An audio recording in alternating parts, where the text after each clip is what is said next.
প্রোয়ানি tasty ফুডে সবাইকে স্বাগত। আর আজকের ভিডিওতে আমি আপনাদেরকে দেখাবো যে গাজর কীভাবে দীর্ঘদিনের জন্য সংরক্ষণ করে রাখা যায়। আর তাছাড়াও গাজরের দাম অনেক কম এবং গাজরের উপকারিতাও অনেক। এর জন্য এখন গাজর বেশি বেশি করে কিনে সংরক্ষণ করে রাখতে হবে।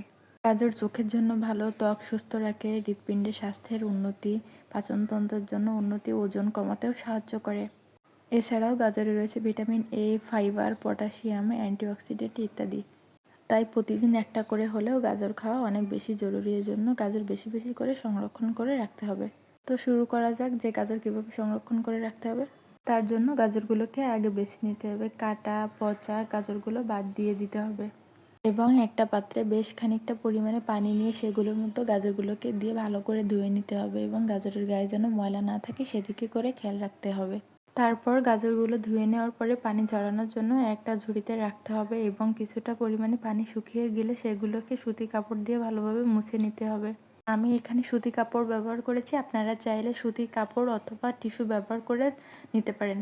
গাজরগুলোকে ভালোভাবে মুছে নেওয়ার পরে আমি একটা পাত্রে রাখবো এবং সেখান থেকে নিয়ে আমি আমার প্রয়োজন মতো করে রাখবো। তো তার আগে গাজরগুলোকে আগে ভালোভাবে কেটে নিতে হবে ছোট ছোট করে, যাতে করে আমার রাখতে সুবিধা হয়। গাজরের বিভিন্ন রেসিপির জন্য আমি গাজরগুলোকে বিভিন্নভাবে কেটে নিব। গাজর ভাজি, গাজরের স্যুপ, ফ্রাইড রাইস সহ গাজরের সালাদ সব কিছুর জন্য আমি আলাদা আলাদা করে কেটে নিব এবং এগুলোকে আলাদা আলাদা পাত্রে রাখবো যেন ব্যবহার করার সময় আমার বের করতে সুবিধা হয়। গাজরগুলোকে রাখার জন্য যে কোনো প্লাস্টিকের কৌটা বা পলিথিনের প্যাকেটেও রাখা যাবে। প্লাস্টিকের কৌটায় রাখার আগে কৌটাগুলো ভালোভাবে মুছে নিতে হবে এবং ঢাকনা সহ কৌটা ব্যবহার করতে হবে। আর বাড়িতে যদি প্লাস্টিকের কৌটাগুলো নাও থাকে তাহলে আপনারা পলিথিনের প্যাকেটেও সংরক্ষণ করে রাখতে পারবেন। তবে খেয়াল রাখতে হবে পলির ভিতরে যেন কোনো প্রকার পানি না থাকে এবং হাওয়া না থাকে, তাহলে কিন্তু গাজর বেশি দিন ভালো থাকবে না, অল্প দিনের ভিতরেই নষ্ট হয়ে যাবে। আমি গাজরগুলোকে রাখার জন্য প্লাস্টিকের কৌটা সহ জিপার ব্যাগ ব্যবহার করছি। আপনারা চাইলে জিপার ব্যাগেও রাখতে পারেন।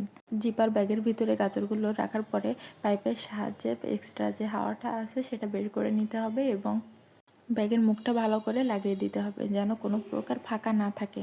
এভাবে করে গাজর সংরক্ষণ করলে অনেক দিন গাজর ভালো থাকবে এবং আপনারা প্রয়োজন অনুযায়ী যখন গাজরের দাম বেশি থাকবে তখন ব্যবহার করতে পারবেন। আর অবশ্যই গাজরগুলো কিন্তু ডিপ ফ্রিজে রাখতে হবে, নাহলে কিন্তু ভালো থাকবে না। এভাবে করে রাখলে কিন্তু অনেক দিন ভালো থাকবে, প্রায় 1 বছর মতো আপনারা ভালো রাখতে পারবেন এবং এর স্বাদ ও গন্ধ দুটোই ভালো থাকবে।